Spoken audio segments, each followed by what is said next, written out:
Сегодня коллективу Республиканского управления федерального казначейства представили нового руководителя. Им стал Руслан Цичоев. Специально для этой миссии в регион прибыл заместитель руководителя казначейства России Эли Исаев, который выразил благодарность коллективу за плодотворную и сложную работу.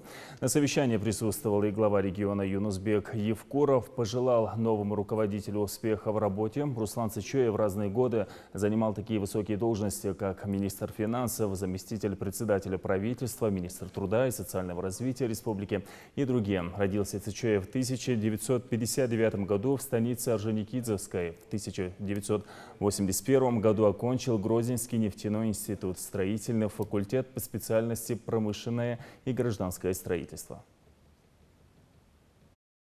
Первостепенные задачи для нового, скажем, для коллектива и для нового руководителя управления федерального казначейства по республике Ингушетия — это обеспечить преемственность той работы, которая делалась прежнее руководство. В связи с назначением на высокую должность Зелимхана Евлоева, должность руководителя управления, она освободилась, и по представлению главы республики, да, Министерством финансов и федеральным казначейством рассмотрена кандидатура Цичоева Руслана, да, она согласована с полпредом, да, и министр назначил и издал приказ. Да. Я приехал с такой приятной миссией сегодня представить нового руководителя управления федерального казначейства и главе республики, и коллективу. Я надеюсь, что Руслан Израилович справится с задачей, которая стоит. Тем более ему довольно сложно. Есть коллектив, который начинаешь поднимать с нуля, а этот коллектив, он здоровый. Он в лидерах, как в округе, так и в стране, в десятке.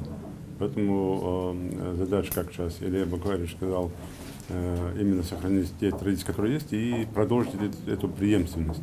Коллектив, насколько я знаю, уже 20 с лишним лет работает. Костяк основной сохраняется, здесь текучести кадров нет, люди знают свою работу. Наша задача только обеспечить выполнение возложенных обязанностей. Все. Я так думаю, если есть какие-то недостатки, недоработки в работе, которые будем согласованно устранять, решать совместно с федеральным казначейством.